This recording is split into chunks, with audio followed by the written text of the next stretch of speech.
Hi, everyone. Today, we'll take a look at some of the best practices for developing a champions network within your organization. I'm your host, Bill Coffin, and this is the Ethicast.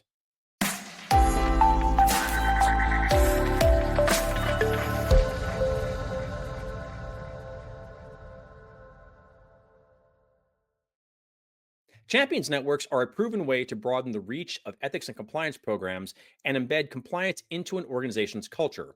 Also known as liaisons or ambassadors, champions are a cost effective way to cascade training and communications throughout your company. These programs place ethics and compliance champions within business functions or geographic locations to drive messaging around specific compliance topics, and in many cases, to act as an employee point of contact. But for all of the awareness around champions networks, their best practices can be a little bit more difficult to come by. Joining us this episode to talk about champions networks is Matt Silverman, founder and CEO of the Blueprint Organization, a consulting firm that provides guidance and resources to companies and communities looking to build champions networks. Matt is a global trade and compliance attorney with experience advising Fortune 500 companies in the aerospace, energy, defense, technology, telecommunications, and heavy machinery industries. A prolific writer and public speaker, he is the author of The Champions Network, a blueprint to expand your influence and spread big ideas in any organization. Matt, welcome to the program. Thank you for having me, Bill. Thank you for the kind introduction. Very happy to speak with you today. E&C leaders often talk about creating champions networks to advance cultures of ethics and integrity. In your book, you give some great examples from National Grid, MHP, and Teradata on what a good E&C focused champions network might look like. Given how much E&C focuses on changing culture as a core part of what it does, do you see any special challenges or opportunities in how ethics and compliance leaders build their own champions networks? Yeah, thank you for the question and for the nice plug for my book. So, as I was writing the book a couple of years ago, I really did want to use some actual examples, right? Some real world examples. So the examples you mentioned, I think, are great ways that different companies have helped to build culture. We talk a lot in the ethics and compliance world about building a culture of integrity, a culture of compliance, a culture of ethics. And sometimes it can be a little overused in terms of what does that really mean, right? A culture to me is just the aggregate of individuals' beliefs and actions, etc. And I think that the nice thing about a champions network and that is that it does really offer the opportunity to truly build a culture. And by that I mean, we often look at tone from the top, right? If we just have the right tone from the top in our leadership in our organization, it'll flow down through the entire organization. That will change culture. And while tone from the top, good tone is really important, and bad tone can cripple an organization in terms of their compliance culture. Tone in and of itself, I don't think really creates a culture of compliance and ethics. It takes more than that in terms of how do you implement it? How do you influence people in the organization to actually take on that tone and act on it? We talk a lot about policies and procedures, right? If we have the right policies, the right procedures, but we know that just having those policies in place, those mission statements, et cetera, those in and of themselves don't create culture. You have to have something else to implement it, ways to feed it into the organization, to influence others, to understand these are our mission statements. This is the culture we're trying to build. So when you talk about tone and you talk about policies and procedures, and even when you talk about just having laws and regulations in certain industries that will help you ideally to maintain a culture of compliance, a culture of ethics, you need something else. You need a tool, a way to influence others. And to me, champions networks, ambassador programs, like you said, you can call them a lot of different things. It's one tool. I don't know if it's the best way, but I think it's a really good way to actually implement the tone, the policies, the procedures, even the external laws and regulations within your organization, influence the most people in the shortest amount of time, but do it the most effectively. Tone from the top is great, but what studies have found, and there's too many to talk about today, but there's a lot in my book, psychological studies, sociological studies have found that people are really influenced not necessarily by their leadership or what they read in a policy, if they even read it. They're most influenced by the actions of those around them, right? People that they know and trust, whether it's in their family, their friends, or in this case, their colleagues and coworkers, people they see and know and work with every day in their departments and business units. So I think ideally the purpose of a champions network is so that people in an organization can see from their champions, right? People who are advocates for a policy, for an initiative, for a project. People can see, what are those people around me doing? What's valued by the people I know and trust and who I work with day to day? What's valued by those champions? And then allow those champions really to influence and spread the tone. So sometimes people talk about tone from the bottom, tone from the middle, however you want to say it. It's the idea that you're taking a tone, you're taking the policies, you're taking the mission statements, and you're using the champions network model to really influence people, like I said, in a more effective way, but also in a relatively quick way. Um, that to me is kind of the overall function of what a champions network does. I talk a little bit more in terms of the psychology of it in the book, but that to me is what is unique about the champions network model. It operates a little differently than many other ways traditionally than we talk about in terms of building culture within an organization. One of the first things you point out in the blueprint section of your book is how crucial it is to get buy in and support from senior leadership prior to actually implementing a champions network. Why might a team rush into launching a champions network without top level buy in? And how can E&C teams avoid giving in to the temptation to run before they can walk? So yeah, another great question, and let me give you maybe a real world example from my own life to illustrate this a little bit. So I was hired into an organization a number of years ago. Um, I won't mention the name of the organization, but a very large, actually European-based company, but very global, very large, 30,000 plus employees. And I was hired in at the time in part because I had experience building champions networks. And the company I was coming into was looking to build specifically a trade compliance champions network, which is my subject matter expertise. So I'm hired into the role. I'm told that internal audit had basically done an assessment, and the recommendation was to help fix a number of different corrective actions and gaps. We need a champions network, an ambassadors program. So I'm very excited. I've done this before. I'm raring to go. And I immediately start to recruit my champions. I immediately start to put together PowerPoint presentations and job requisitions and literally posters and emails and start to reach out to people in HR and sales and engineering and even groups like tax and manufacturing, all the different areas that touch on trade compliance. And what I found, not immediately, but pretty soon after that effort, was I started to get phone calls and emails, mostly from managers and even upper level management, department heads saying, what are you doing? Why are you taking away time from my direct reports? You know, I need them devoted to X, Y, and Z full time. I was never told, and I don't understand why now they have to devote even 1% of their day, of their month, of their year to ethics and or compliance, and specifically in this case, trade compliance. And it was really a lesson for me because I'd gotten so ahead of myself because I had been told, well, internal audit has recommended we build a champions network. And internal audit was right, and our chief compliance officer was right. We desperately needed one for trade compliance, but no one had been informed. The internal stakeholders, the department heads and managers, had not been informed, one, that we were even looking to build a trade compliance network and champions network, and two, what was its value, and why did their direct reports have to now take on a compliance and ethics role. And even though we say in the compliance and ethics world, you know, everyone owns compliance and it's all of our jobs to be ethical, of course it is, and people know that, but people don't always understand that that sometimes means, and in this case, when it comes to building a champions network, it can really mean building in a compliance and ethics component within their actual job day to day. Maybe it's in there, you talk to their HR representative and you say, at the end of the year we're going to evaluate people based on these goals or criteria.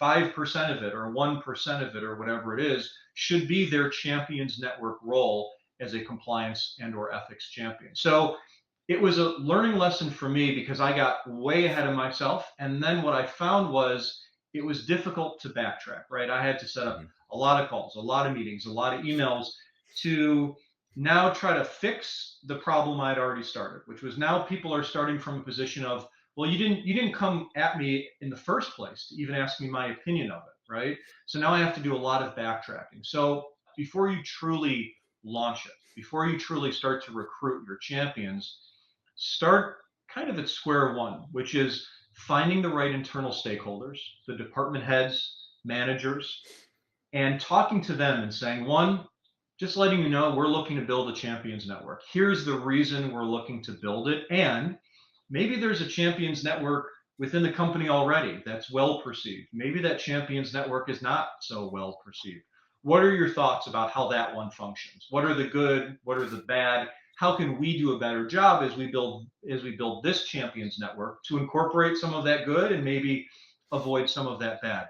People in general, and this isn't the same for everyone, but in general, even if someone is apprehensive about an idea like building a champions network or taking direct reports time away from what they do day to day, people are more amenable if they at least feel like, well, at least you're asking for my opinion, right? At least you want to know what I think about how this could function best. At least you want to know who on my team would make for a good champion, as opposed to just trying to reach out to people individually and recruit them. So, in the long run, I have found you will, one, get great input, positive, negative, constructive, that can help you build your champions network. And two, people are more amenable. People will Mhm. likely help to support you in building a champions network if those stakeholders know ahead of time what's coming down the pike. And the other advantage sometimes is when you're building a champions network, you may need somewhat of a budget. Now, I don't have to tell anyone Mhm. who's listening to this, it can be tough in the compliance and ethics world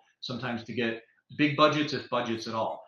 You may need a budget for your champions network. You may find that if you can get some other internal stakeholders on board, whether they're HR, or sales, or whoever it is, they've got a budget too. And you may be able to work with them to get a little extra budget to help you do some of the things you want to do down the line, whether it's incentives or training, et cetera. So there's a lot of really good reasons when you're starting out and building your champions network to make sure to talk to those stakeholders, those leaders, those managers ahead of time. Try to get their buy-in, or at the least, even if they don't fully buy in, try to get that constructive input and criticism.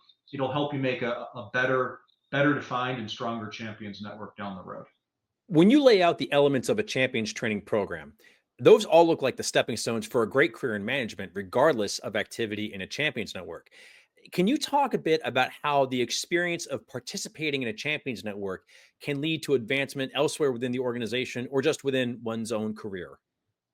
Yeah, so a lot of the times champions networks or being a champion itself, you don't receive any monetary incentive for it. I mean, you may find a way as a champions network leader to build in some kind of uh, monetary financial incentive. Maybe you get a little extra financial bonus. Maybe there's some kind of internal company rewards or point systems you can use.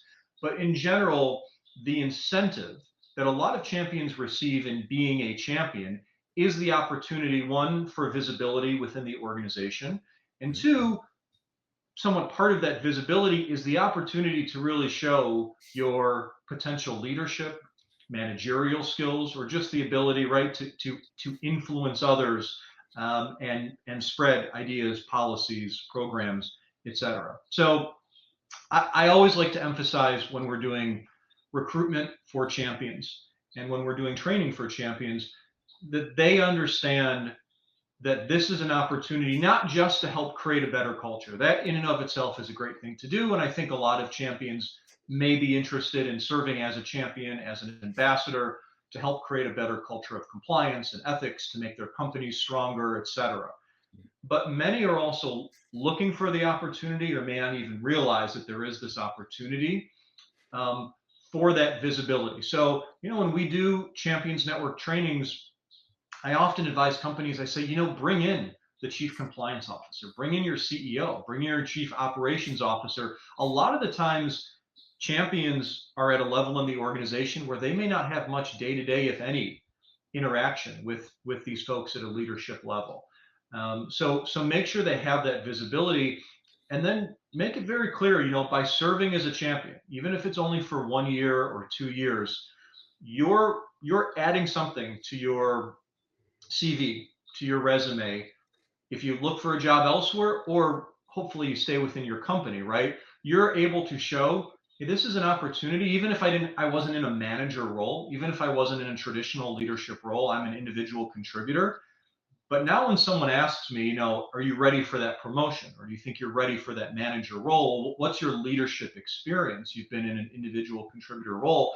Yeah, but I've been a champion where I have interacted day to day or week to week or month to month with leaders and colleagues throughout my business unit, throughout my region, throughout my site, giving them information that they need, working with them to help me understand how these policies, programs, initiatives can help be improved, escalating that all the way up, maybe even to a manager or chief compliance officer level, having those conversations.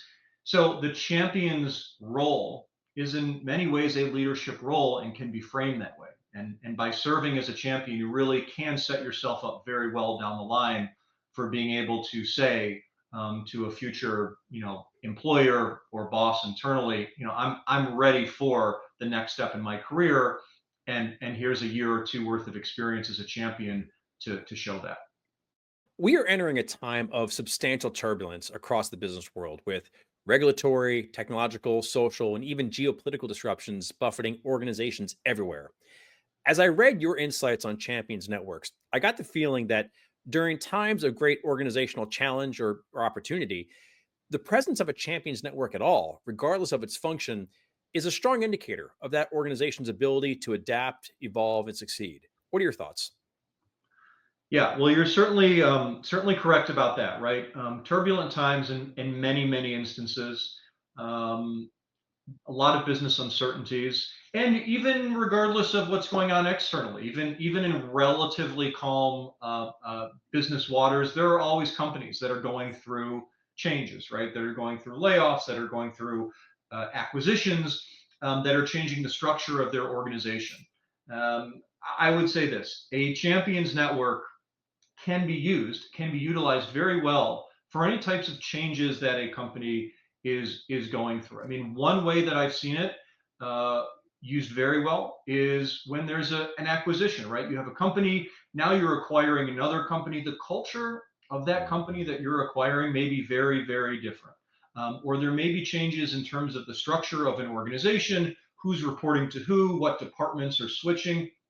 Oftentimes I've seen champions networks work very well, not just in a ethics and compliance function, but in terms of an organizational structure, an organizational change. Champions working with new departments, with new companies, with new people coming into an organization.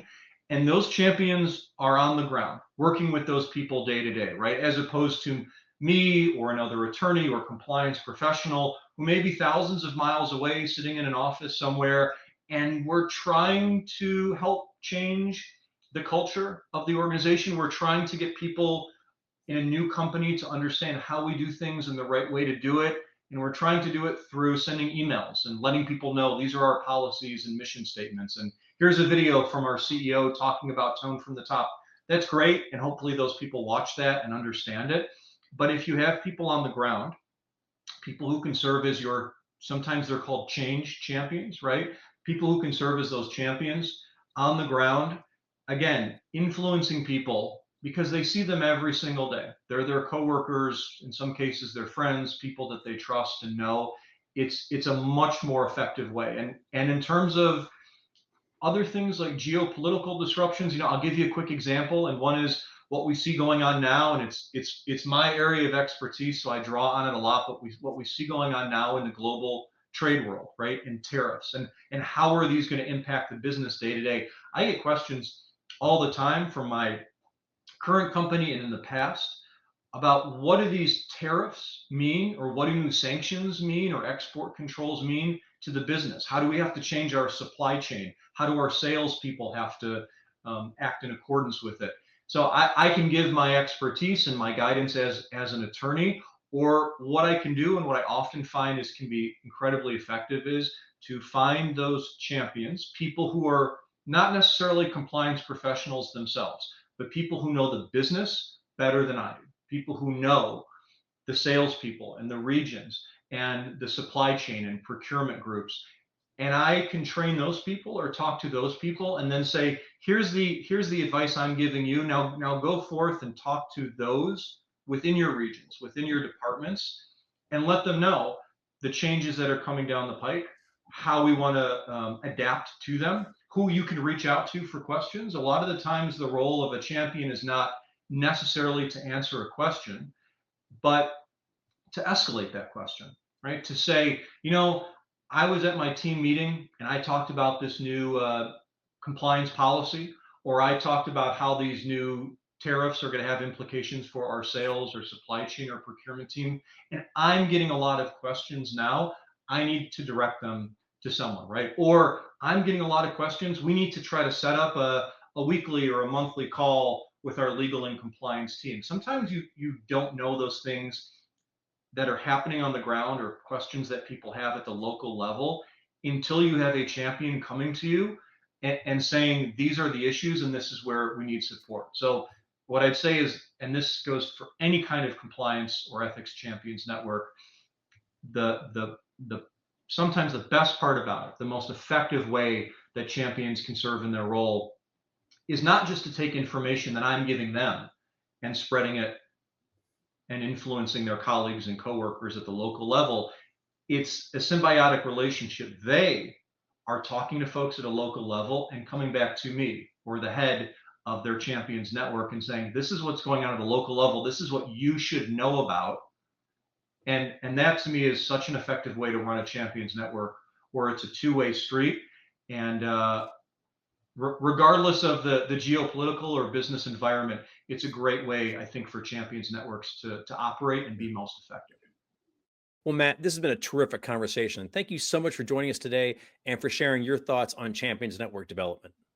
Yeah, it's my pleasure. As you can tell, it's certainly a passion of mine. Thank you again for the invitation, and thank you to everyone in your audience for taking the time to listen. For additional reports, articles, and videos on Champions Networks, visit the Ethisphere Resource Center at ethisphere.com/resources. If you'd like to appear as a guest on this program to share a best practice, success story, or your own proof point around how business integrity builds value, we would love to hear from you.